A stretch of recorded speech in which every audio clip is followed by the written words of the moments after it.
Welcome back, ghouls and goblins, to another spine-chilling chapter of Ghouly Pleasures. I'm Kendra. And I'm Darcy, and we are going to be reviewing episode 4 of Welcome to Derry with the very interesting title of The Great Swirling Apparatus of Our Planet's Function.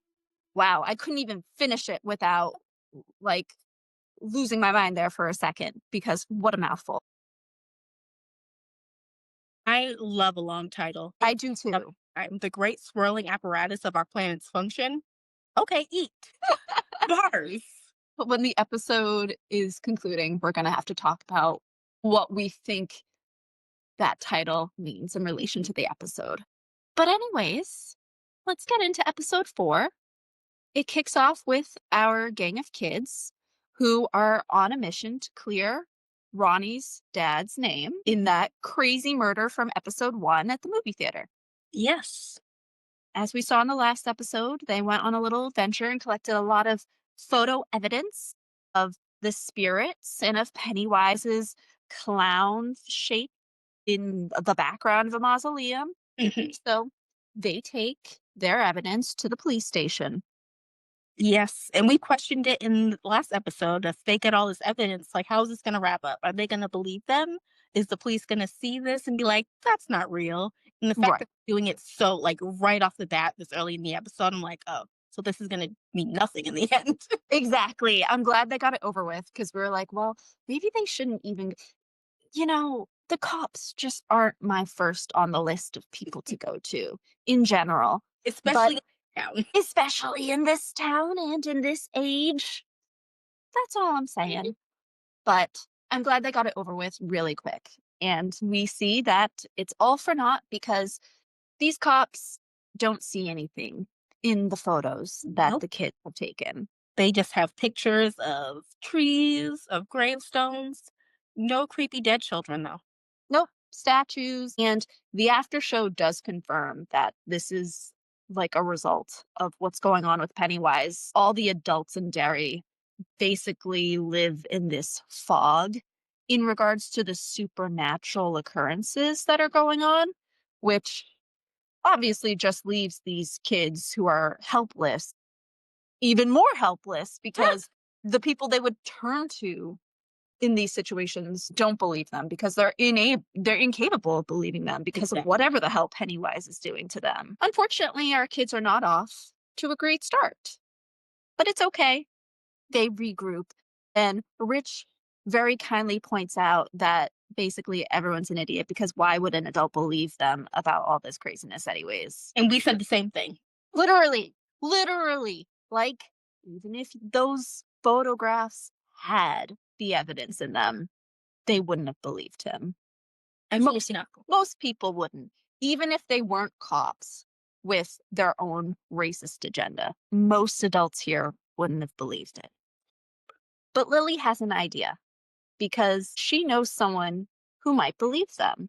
We didn't really discuss it when she went to the asylum, but while she was there, she got close with one of the workers named Ingrid, who basically, as they were parting ways, Lily was leaving, she was like, you need to patch up your friendship with Ronnie. And now, by being very helpful adult in the situation. Exactly. So far, Ingrid is the only adult, really, that Lily has been able to turn to about anything. Because she certainly can't go to her mom. No. Because her mom's going to think she's crazy. So Lily goes to meet with Ingrid, and she basically tells her everything that her and the kids have experienced and asks if she remembers anything that's happened in Derry's past that may have been similar. And Ingrid, she takes everything that Lily says and doesn't seem to judge her for it. She's chill about it. A little suspicious. Like, I feel like this whole scene was odd. I'm like, there, she's giving support and she's giving information about, oh yeah, maybe there was some missing kids about 30 years ago, but she's not being like, I don't believe you, you're crazy or anything like that. But she was like saturine, sweet, and like so open about it that I'm like, right. Lily's over here telling her, hey, these kids were murdered by a freaking supernatural creature and it's haunting us. And she's just all smiles. I'm like, I don't know. I know kids went missing, but I think it was just because it was the depression, and they wandered off to make things easier for their parents. Okay. Okay. But so she remembers some, kids going missing, but nothing that sounds related to what's going on with Pennywise in the present. I don't know. I agree with you. It was kind of a weird vibe. It was a weird vibe. And I don't remember when she was in the last episode, she didn't give me a weird vibe then. I thought she was just like seemed like a nice adult. But Yes. she's acting a little strange. Yeah. Before it was just Snip and see if it comes back. Yeah, before it was just supportive. Now it's a little, in any other situation, her behavior probably wouldn't seem strange, but given the intensity of the story that, Lily is disclosing to her, it seems to not match the vibe. Is how Yes, I feel like if she worked in that asylum too, she'd be a little concerned about the things she's hearing from this child and be like, "So you're seeing things. Okay." Again, and this might not be relevant, but I'm going to bring it back up just in case it becomes important. When Lily was leaving the institution before, Ingrid gave her a little charm bracelet. The camera did hold for a second on it as she slipped it onto Lily's wrist. Yep. It hasn't come back yet, Yeah, I but forgot about that. Now that you mention it, I was well, like, yeah. I wonder actually, is it a new. Well, I'll have to circle back because I'm not sure now that I mention it if it's like a new charm bracelet or if it's the bracelet that Lily had in the first episode when she was chilling with Maddie and they were Mm. exchanging charms. Oh, I don't know. We'll have to go back and check. I don't remember. I don't know. Interesting. Just in case it comes back, though. Something with the charm bracelet, just in case it comes back. Because they have showed it at least twice now, so it's probably gonna come back. Right. So Ingrid overall is not very helpful. She's giving us kind of the ick. I think we can say that, with surety. Anyways, while Lily goes and chats with Ingrid, Will heads to his bedroom to grab the original pictures. And that's when he finds out his mom found them. Yep. We should They're went through his drawers because she was cleaning. If my mother did that when I was a kid, ugh. I would have been pissed. You mean you found this in the back of my what are you doing in the back of my drawers? To be fair, there are worse things she could have found. He should count his blessings. That's all she came away with. But so his mom has found the photos and she basically sits him down to explain what's going on. And Will gives his mom a version of events that sounds totally real world creepy, but not supernatural creepy. Mhm.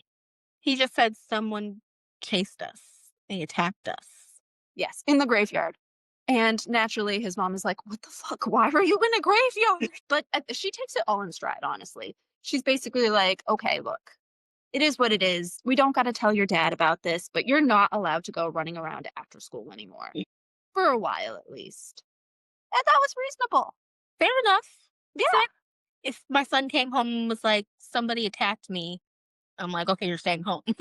yeah. Be like, okay, you're not allowed anywhere without supervision. What the hell? And she already distrusts this town, into the kids were already murdered there. Now her son was potentially attacked by somebody else. She's like, "Okay, I'm not letting Exactly. Derry." Between the crazy murder scene that happened in episode 1 at the theater and between the blatant racial profiling going on, she has every freaking reason to want to keep her son safe. And if that means you can't be running around after school, that's what it means. Exactly.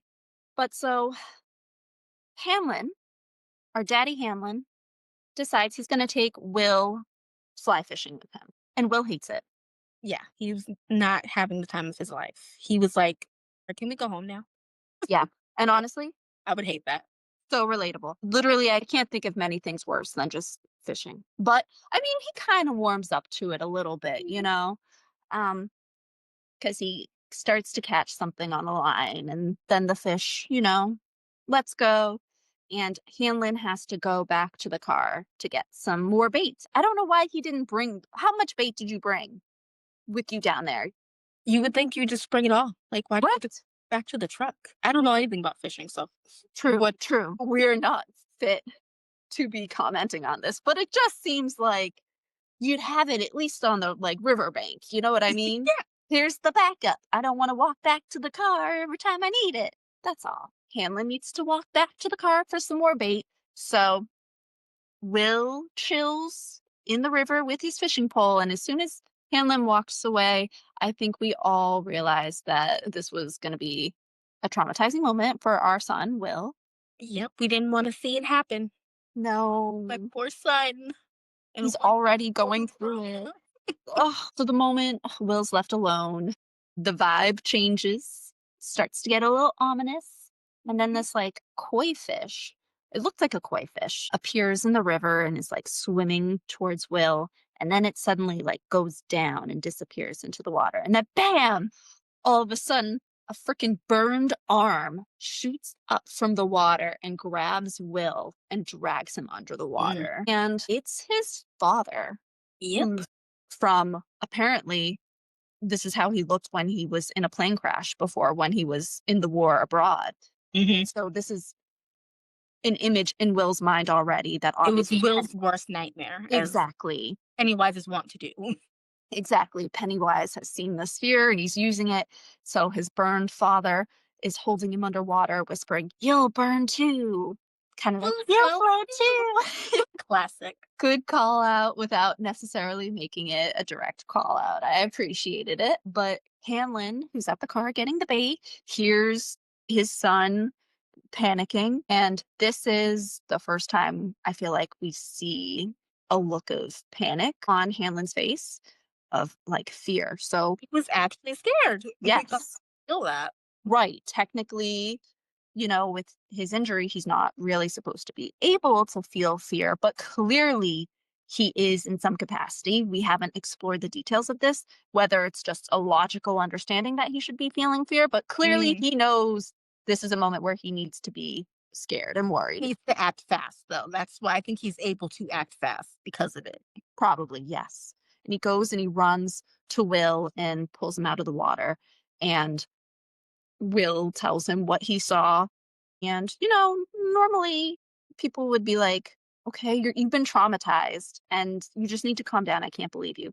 But Hanlon, I think this is also a part of him not technically feeling fear. He's really rational and can take in the details, and that he sees his son's like wrists are covered in Mhm. scratches and blood. So he's not sure what just happened, but he knows that something really did happen to Will. It Mm. wasn't just in his mind. No. And then the both of them, Will and Hanlon, see a red balloon slowly drift across the river. Oh, the balloon is back. Oh, how I missed her. Yep. Interestingly, no adult fog here, right? Mhm. Hanlon sees Hamlet it. sees it, which I was surprised about. Me too. He was gonna turn around and not see it, but he clearly. Same. Mhm. 100% he saw it. And I wonder, once again, if that has something to do with his injury. He's not feeling fear the way other people are feeling it. I don't know.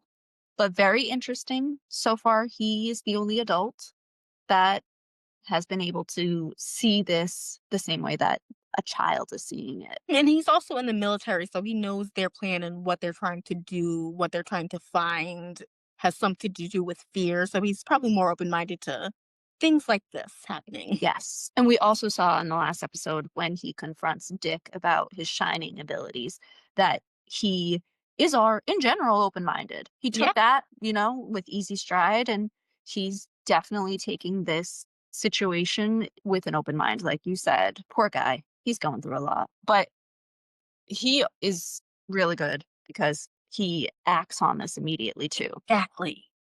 He goes to see Dick, who's over here at his new chill spot with his friends. They got a decommissioned like requisition shed from the general where Dick and his friends can hang out without having to deal with, you know, lovely bartenders chasing the black guys out for no fucking Mhm. reason. So they're over there and they're cleaning it out. And as Dick is carrying something outside of this shed that they have, he gets a vision again of his grandmother who is warning him, quote unquote, keep that lid on tight, which was interesting. And I wonder what that means. Right. I was like, is this a metaphor? Like for your mind, don't let things in your mind. Is it like a prophecy for something literal that'll come Mhm. back in a few episodes? It was an interesting choice of wording Yes. as opposed to just run, he's coming. Keep that lid on tight. So creepy grandma visions. So much fun. And then onto the scene comes Hanlon, basically fresh off of his experience with Will to confront Dick about what the hell is going on base. He wants to know what they're looking for because he's a smart guy and he's immediately linked that what happened to Will is probably related to whatever the hell they're looking for here. Mhm. Mhm. He connected the dots real fast. Yep. He's a smart man. But Dick says, yeah, I just do what I'm told, which is ironic when you think about it, because a lot of the tension between Hanlon and his wife is like he wants to just keep his head down and like do what he's told. Mm. But now he's meeting resistance because he's looking for answers and Dick can't give him those answers because he's just doing what he's being told to do. Exactly. Interesting. Interesting. I like this dynamic between them. I do too. I like them. It'll be really interesting as the stakes become higher to see how it affects their dynamic. I like them. I like them both as individuals, and I like their dynamic together. But just as Hanlon is starting to realize that there's something rotten in Derry, his son Will is over here coming up with a whole theory about it. And this is where Will puts out to the group of kids that maybe Pennywise isn't actively trying to kill them yet. It's just tenderizing them. The fear is basically the marinade, and the pheromones that are created from the fear are the seasoning that Pennywise is cooking up. And Mhm. then once they're just right is when he'll finally kill them. Yep. He's a smart kid. He's a smart kid. And damn, it's so dark. Imagine the trauma you have to go through to be coming up with a theory like that. Ugh. But I mean, it makes a lot of sense with Yeah. what they've experienced so far. Because, like Lily said, Maddie said he was seeing visions before he disappeared. So he was already seeing weird stuff, getting tenderized, as you will. Mhm. And these kids, how many times, like between Lily and Ronnie, they've been experiencing this for quite a while already too, you know? Will and Rich are just starting to experience it, but the girls have been Mhm. in this for a moment now. So it all makes sense to them. And Lily offers a plan. She's like, yo, my mom has basically these anti anxiety meds. If we can't feel fear, then what's there for Pennywise to get from us? So she takes some of her mom's stash of pills and brings one in for each kid and says, here you go. If anything starts going wrong, pop a pill. And And I honestly, wonder how that was going to work out. And we find out. yeah, we find out so fast. You know what this reminded me of, though? What? This reminded me of one of the Freddy Krueger movies. I can't remember which one because there's only been a couple, It's only been like one or two, right? What do you mean? right? But you know, Freddy kills people in their dreams. And Mhm. so the kids are like, we have to just not sleep Oh, or not dream. And there was like that medicine that they could take so they would just never dream. oh yeah. That's like Mhm. the third one. Probably, yeah. But like, so it kind of reminded me of that. Mhm. Like in theory, a good idea. In theory, a good idea. Like, Right. I can see why they came to that conclusion. Absolutely. But in practice, it doesn't exactly work out. Because you don't know how you're going to react in situations like that. You don't know, like, are you able to remain calm enough to remember to take this pill? Right. I think Hanlon might be the only character in this show who I would trust. I'd be like, he's fine. Just give him a pack. The moment anything's weird, he'll pop him. He'll be good.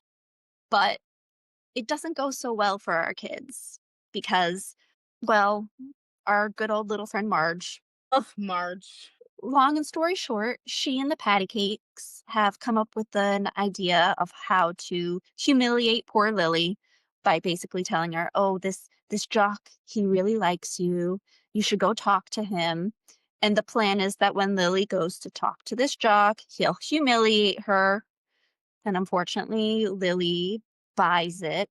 But Mhm. before she So goes to talk to excited him, about it too. That's what made it so she sad. was. Oh, I hated. I was like, "I hope something happens so I don't have to watch this poor girl get humiliated." And I I'm glad that know. Pennywise stepped in so I didn't have to see this. I would have Truth. rather Oh the my shock gosh. that I seen than this poor girl get embarrassed in front of the school. Right? It was the lesser evil. So Lily buys that the jock is into her, but before she goes to talk to him, she wants to run to the bathroom to freshen up. And she takes too long. So Marge goes in after her and kind of like talks her up, like, come on, girl, let's go. And Lily's like, oh my God, okay, I just have to pee first. So Lily goes into the stall and starts taking the world's longest pee. I'm just saying. She was in there for a long time because Marge is out here starting to confess that this is all a setup. And she's crying. There are tears coming down from her eyes. Like, you would think when you hear your friends start crying like that, you're like, finish up real fast and get out. Like, but Lily's just sitting on the toilet, taking her sweet time. And then some crazy shit starts happening with Marge because her eyeballs essentially start to elongate forward outside of her head. Much like the snails they were learning about in class, where she was so disgusted by. Exactly. As we know, Pennywise sees your fears and she's like, well, you know what? Let's try that. Oh my God. That just got me thinking about what my fear would be. Oh, I know what your fear would be spiders. My God. You say that. That just reminds me of the original It movie with turning Yeah. giants. God. Anyways, so poor Marge, instead of Lily, because I expected Lily to be on the receiving end of some kind of Pennywise attack in the bathroom. But instead of Lily, it's Marge. And her eyeballs are growing and she's understandably panicking. And Lily, still in the freaking bathroom stall, starts to hear Marge panic. And at least thankfully is like, I'll get the pill. Hang on, Marge. I'm coming for you. And then she drops the pill down the toilet. Yep, down the toilet. But I think they locked her into the stall, so like she couldn't get out immediately. Yes. It did appear like she was also locked in. Perhaps she was just panicking and couldn't get it open, but I agree. Mhm. It looked like she might have been locked in. And she dropped the pill down the toilet. And so while, she's just trying to get the pill and get out of the frickin' stall to get to Marge, Marge is taking matters into her own hands and runs out of the bathroom and down to the frickin' wood shop room where she tries to take a Oh, hammer to her frickin' eyeballs. body horror. True body horror. It was so disturbing, but nothing prepared me for when she went over to, one of those electric The saws that's table. yes, the table saw, and frickin' lays her head Oh, down. I thought she was dead. I Me thought too. her whole head was gonna come off. I'm like, Me too. no. Same. 100% same. I guess she gets off lucky because she just cuts off one of her eyeballs, So and we gross. see it. We see it. It's horrific. Horrific. And she's still freaking out afterwards. After she's literally cut her eyeball off, she picks up like another, like a little picker, Mhm. something, and is still trying to like go at her eye. And this is when Lily finally storms in to the wood shop and tackles Marge down to the ground and is like trying to wrestle this pick out of Marge's hand so she'll stop trying to stab herself. And then the entire cafeteria decides, "Oh, what's that sound? I guess we should Let's check follow the this out, screams." gang. Something's wild over here. Bursts through the door. And what does it look like, Darcy? It looks like frickin' Lily is trying to kill Marge. Yep. Covered in blood, holding the weapon. It's not looking good for Lily. No, it's not. Can I just say though, not an adult in sight. I know the people who burst in were all the kids. Yeah, like, what's going on, guys? Does the fog affect your hearing too? Like, Jesus. Did you not hear the screaming down the hallway? Because Marge was screaming down the halls. Literally. So, yeah, it was grotesque. I body horror I'm fine with most, but stuff with eyes, hate it. I hate stuff with eyes. Yeah. I think I might have woken up a couple people in the house because I was literally screaming out loud as I watched the episode last night. Like, no, please don't do it. Yeah, it kept me really tense and on the edge of my seat, I will say. It was pretty gross. It was. It was. But meanwhile, but meanwhile, Hanlon's wife, Charlotte, has her own subplot going on. She's visiting Hank and basically going over the technicalities of his arrest. And she believes that she has a way to get him out of jail, at least for now. Yeah, he can be on home arrest because there was something with how he was arrested that wasn't right. Right. They didn't like give him all of his rights or something like that. That's not the important part here. The important part is that Charlotte finally gets out of Hank exactly where he was the night of the theater murders. And I thought when they were getting to this part, because at this point I assumed that the woman who said she's seen Hank was lying just to incriminate him. See, I had assumed like that this person, this witness who placed him there the whole time was just Lily. Like I was just assuming. No, because they showed another scene of a woman telling the police officer that she's seen Hank out that night. So it was somebody else who gave them that information. Okay. So at least two witnesses now, if you include Lily stacking up against Hank. But Hank was actually with a married woman that night, and not with just any married woman, but A white married woman, and when he was so hesitant about saying where he was, I immediately knew he yeah, was with a white woman. That's the first thing I was like, "He was with a white woman," and there is not a greater crime a black man could commit in this time with a white woman. yeah. Killing And kids, fine, but with a right. white woman? Where the line is drawn. And so it makes sense now. He's like, I'll stay in jail. You can accuse me of murdering kids. That's fine. Because the alternative is these white men are gonna basically hang him up by a tree. Yep, as they are known to do at this time. Yes, indeed. Low key, I was surprised that they didn't take one more step and just make the white woman that he was sleeping with like the sheriff's wife. I thought Like, it was gonna be it too, but okay, could be. it could still Yep, be maybe it was the other witness who said she seen him. true, like covering her own ass. Definitely possible. So, unfortunately, Hank's hands are kind of tied right now. Yep, poor Hank. But at least for the moment, he should be in the clear and get out of jail. For now. For now, but, like, if he doesn't confess that he was seeing another white woman, he's doomed either way. Right. Unless some totally different factor comes into play, it's not looking good. You're Mhm. either in jail for murdering kids or you're dead for sleeping with a white woman. Maybe more kids gotta die for them to be like, "Okay, maybe it wasn't Hank." That's a fear of mine. I do have a list of kids that I might be willing to spare. I do have a couple, the patty cakes, I can part with them. Yep, that jock that was willing Mhm. to go along I with their part with little him, I trait. wouldn't be too heartbroken about Yep, that. they can die. But of course, watch, more kids will die as soon as Hank is on house arrest. And they'll be like, "No, there's a way, you did it." You got out somehow. Oh my gosh, poor Hank. Truly can't catch a break. You really can't. But Hanlon hears through the grapevine being Polly, that Charlotte was visiting Hank at the jail and he's frustrated. Yep, he confronts her. Yep. Like, "What are you doing there? I What? asked you to lie low. I told you to not get involved with the stuff you did back in the South." Yes. What are we going to do if you get arrested again? Again.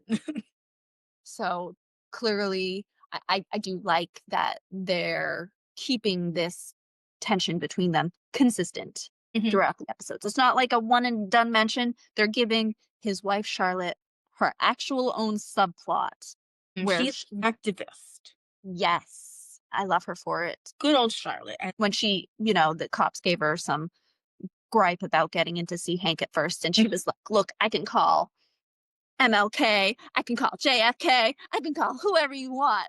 Like, you don't wanna see the terrifying things I can do with a phone. Right. She was Like, name go off, queen. dropping. Love her. So good. So good. She's iconic. But, you know, Hanlon doesn't agree with us, unfortunately. And later that night, poor Will can't sleep. So he decides to take out his telescope that his father gifted him and look around the neighborhood and see what's up. And here we have a little jump scare. That definitely scared me, even though I knew it was coming. It was set up to be a jump scare, and it still jump scared you. Yes, yes, it did because, as Will's gazing around, he turns his telescope in one direction, and then we see Pennywise's clown silhouette just Mm. staring at Will. And I don't know, the silhouette was just sketchy as hell, man. Yes, it was Didn't it. like it. Didn't like it. I would have reacted the same freaking way that Will did. He freaks out. He screams. I do love the little sprinkling we get to see of Pennywise now that we're getting deeper into the series. It's fun. Yeah, and so far I feel like they're using it really well. Like sometimes less is more. Like we don't need to see it. Like just a couple silhouettes here and there to start us off is good. And Will has the understandable reaction. He sees this Pennywise silhouette and he flips out. And Hanlon wakes up out of a dead sleep and comes running into his son's room. Once again, Will is like, there was someone staring at me. And it's like he's again giving his parents like this happening that could be totally real world horror. He's not talking about the He's not supernatural saying element. anything about it is supernatural because I Right. think he's a kid. He's a smart enough kid to understand like these adults won't believe me anyway. So if r- I have to say a half truth to get them to do something, Right. But unfortunately, it has the effect of Hanlon thinking it's related to Charlotte stirring things up by going to help Hank at the jail. And he immediately is like, someone's following you because of what you're doing, which we know is not true. it's not. And Hanlon rushes outside to basically try to catch or scare off whoever was staring at Will. So at least he believes him. Hmm. Small mercies, that's a lot more than we get in the horror genre. And, Hanlon doesn't see anyone, but he does see another red balloon in the tree. Yep. Good old red balloon is back. Yep. He's seen it twice now. Yeah. And thankfully, I really like Hanlon as a protagonist because he it's like he doesn't believe in denial. He's like, okay, here we go. I'm gonna go and I'm gonna talk to the general now.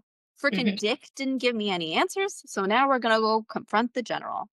So that's exactly what Hanlon does. He storms to the general's office and he's demanding answers.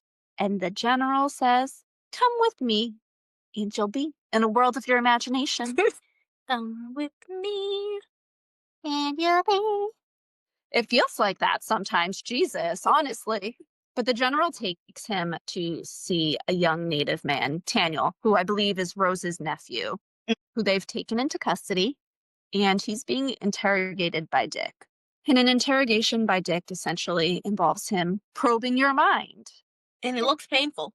It looks very painful. They're doing this because they believe that Taniel knows where the weapon, aka Pennywise, is.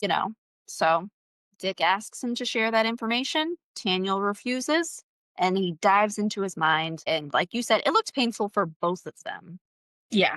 And this is where we get the biggest lore dump of the whole show so far, actually. Yeah.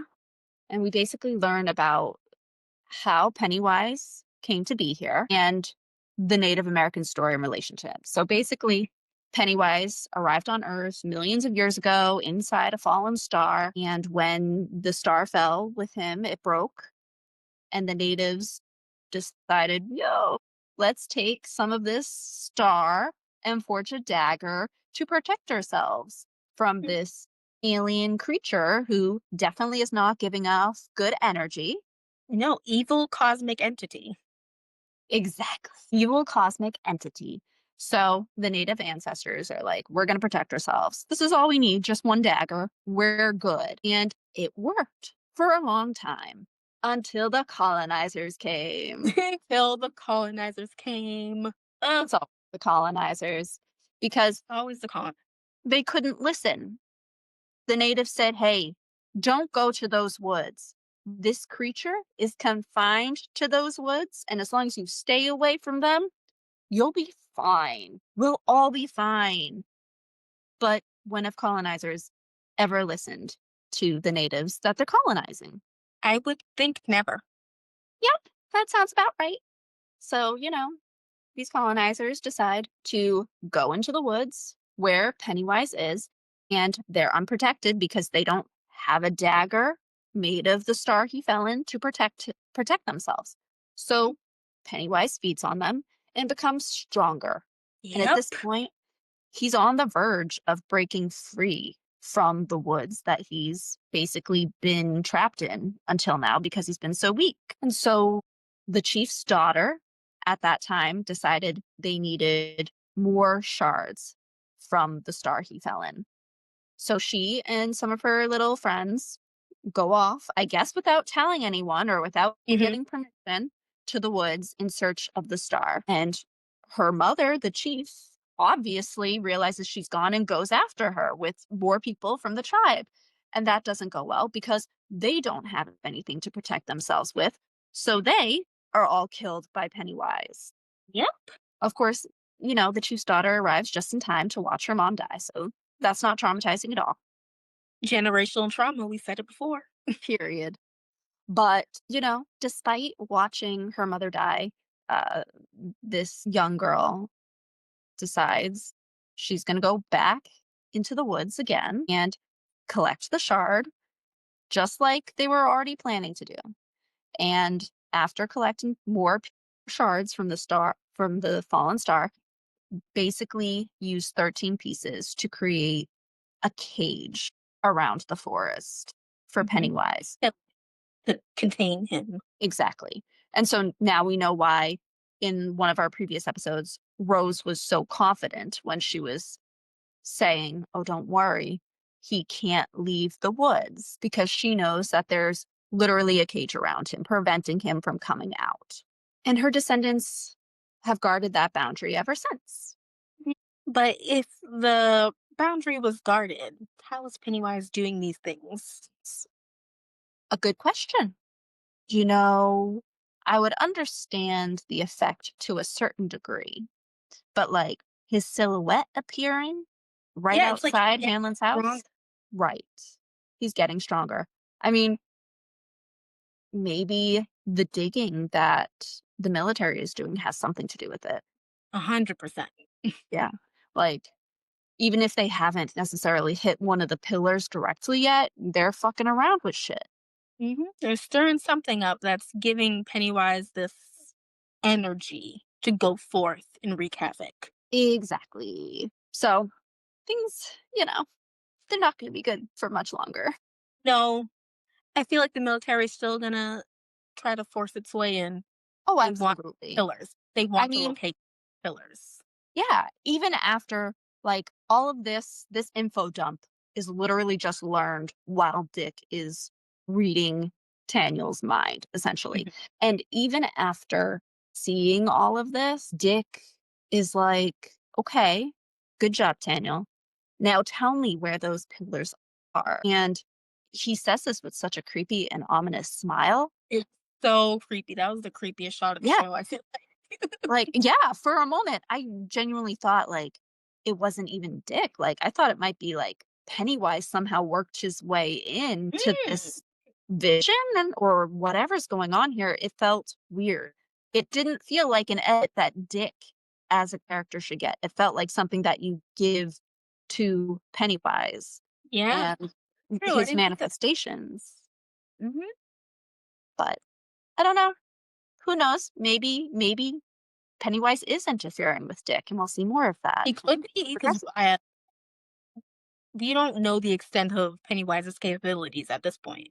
Right. We know that Pennywise saw Dick, and just this episode, Dick's grandma was saying, keep the lid on tight. Maybe it is about his mind. Like, don't let things into your mind.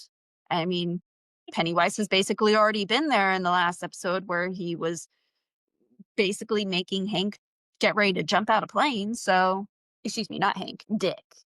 Yuck. Dick. Wow. That should not be allowed. I'm so sorry. Anyways, Dick asks Taniel, okay, cool, where are the pillars? And Taniel says, follow the tunnels under the old well. So And where does the well lead to? it'll lead them to Pennywise. And the final shot of the episode is this house that we all recognize. We all recognize the good old house, the decrepit old house in Derry. And inside that house is the well. And if you follow it, it will lead you to Pennywise in the sewers where he lives.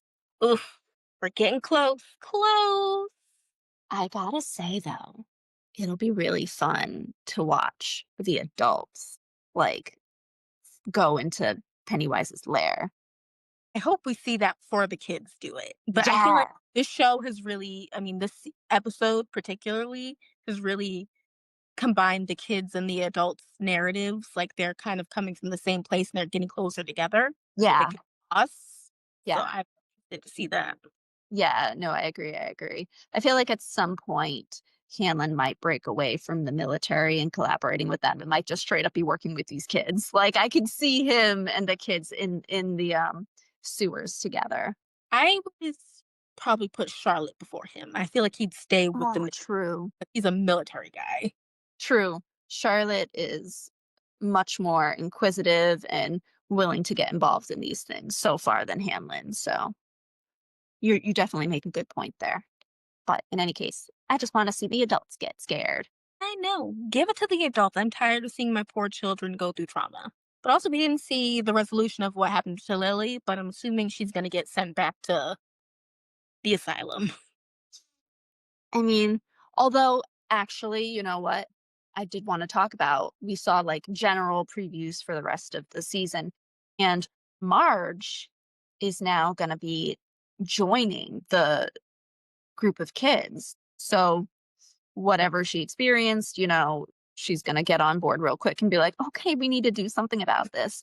But so clearly, what I took from that is that she knows Lily didn't hurt her in any way. So I wonder if Lily will somehow get away unscathed because Marge will step up and maybe not explicitly share her supernatural experience, but at Mm, least say, Lily didn't do this to me. You know what I mean? yes. I mean, But it, once it again, they don't like Lily. They want to send her away. So Yeah, I know, true. Even if Marge steps forward and says something, they might take it as an excuse to send Lily back anyways. Yeah, but I mean, hey, if Marge wants to repair their friendship, probably helping her to keep her out of the insane asylum would I help. know because she was feeling bad about the whole thing with Lily and she wanted to tell her. She didn't want to do it in the first place. She was Right. basically by the patty cakes. Right. It wasn't her idea. She's still just desperately trying to fit in with the patty cakes and was going along with it. But she definitely in the bathroom there was reconsidering and gonna confess everything to Lily before Pennywise jumped in. But, maybe Pennywise really will just be bringing them closer together in the long run because nothing brings people together like trauma. Literally. Maybe Pennywise was the friends we made along the way. And speaking of Pennywise, we also saw in the previews that we'll be seeing a lot more of Pennywise explicitly, not just silhouettes. Your man's is back. My man. I love him. I don't care. I obviously have questionable tastes. I have You no have excuses. and they're questionable. Look, I got no answers and I got no excuses. It is what it is. I love him. Fair enough. I've had some questionable choices too and my faves. It's okay. We all have exceptions. Yes. That's it. But so yeah, I feel like we have a lot coming up. Things are really I feel like the groundwork is really set up now. And Mhm. now things are really starting to hit the fan. They're starting to ramp up now. I did not like the little exposition dump of Pennywise's origin. I feel Yeah, like they could have done that better. I always prefer a show to show me instead of telling me. And I like they did both, but if they didn't have the narration on top, I probably would have been more engaged. Like I wanted to be in the story, not told the story. You know what I mean? yeah, you know what? It might have been a better cold open Yes. instead. Yeah, I agree. Because It was that dragged down the later half of the episode, it felt like. completely. I agree. P.S. The natives call Pennywise the Galoo. The Galoo. The Galoo. It's a cute little name. It is kind of a cute name, actually. The Galoo. The If Galoo. I get a dog, I'm gonna name it the Galoo. Where is the Galoo? It low key sounds like, for any Wicked fans, Glinda, but she's like Galinda. It sounds like I'm saying glue, but Galoo. Glue Galoo. My dear God. Where is the glue? Who has the Galoo? Oh my God. But so yeah, no, I agree that it was a massive info dump, and it was I didn't love the way it was presented, but in the middle of the episode, it just weighs it down completely. But I mean, it was still a good episode. Yeah, that was my only complaint of the episode. Yeah, Just yeah, dragged down the pacing a bit there, but otherwise, it was a good episode. yeah. You I have any agree. theories about the title? The great That's swirling apparatus of our planet's function? girl. I am staring at this title right now, and I still can't even begin to. Okay, so what I'm getting, the planet, okay, the great swirling apparatus of our planet's function. I'm getting galaxy. I'm getting cosmic evil. Okay, Pennywise is the great swirling apparatus of our planet's function. okay, okay. What's our planet's function? Fair enough. I mean, everything you said feels, right to me. I got no answers. Hang on. I'm gonna look it up. Yeah, look up what the great swirling apparatus of our planet's function is. It sounds like a quote. I thought it was going to be in the show. Someone's going to say it in the show. What is it? The Great The great Swirling swirling apparatus of our planet's function. Planet's Function. It's probably just going to be like episode 4 of Derry. Right. Okay, let's see. Okay. Okay. Ready? Ready. Per Google AI, So, credible source here. Everyone pay attention. it is a dramatic and figurative description of the planet's complex systems, most notably the ocean currents and atmospheric circulation driven by wind and Earth's rotation. This apparatus can also refer to the interconnectedness of all life on Earth and its natural processes. Wow. I feel like Google's pulling shit out of its ass. That sounds all valid to me. Like, sure, whatever you say, Google AI. Right, but how does it relate to the episode? Maybe with the indigenous people and the destruction of land causing chaos, it's disrupting the great swirling apparatus of our planet's function and causing chaos. Period. Let's go with that. I like it. I think that's a great theory, and it's better than anything I could throw out there because, dear God, just saying the title makes me want to cry. Say it fully right now, Darcy. The great swirling apparatus of our planet's function. Woo! You did it. I want you to know that took a lot of effort. I was scared every word that I was going to be stumbling over. Oh my goodness. It's fun to say. It is fun to say. I'm going to start dropping it in random speech and see what people Like, say. that's just the great swirling apparatus of our planet's function and everything. Right? Leave it hanging like it's some big philosophical statement and see what people say. And then just walk away. The wine glass in your hand. Oh, I love it. But so, yeah, it was a good episode, I feel like. Yeah, I'm excited for the next episode because we're only getting deeper into the lore. Yes. And I feel comfortable with the way they're expanding things at this point because we're only 4 episodes in. So we're literally halfway there. Yeah, there's only 8 episodes, right? Let me double check. Yes, 8 episodes. Yeah, So there's wait. So I feel like it's a good pacing so far. I like how they Yeah. sprinkled in glimpses of Pennywise, and he's going to come in further now, halfway through the season. right. And There's now still the plenty of kids and time. the adults' storylines are intersecting. So yeah, it's a good point. Yeah. And it's not like there's a million and one questions that need to be answered because we know what's going on. Yeah, it's Derry. Stuff's going to happen. Yep. And even the characters involved, for the most part, most of them have put it together thus far. So Yeah. I'm excited. I think we got nothing but lots of scares left, and I can't wait. Yeah, me too. Well, that wraps up our recap of episode 4 of Welcome to Derry, the great swirling apparatus of our planet's function. Damn, girl. Good job. Good job. I didn't even have to look at it this time. Lots in. I had to read it while you said it to make sure you got it right. Thank you for checking my work. But we'll see you guys next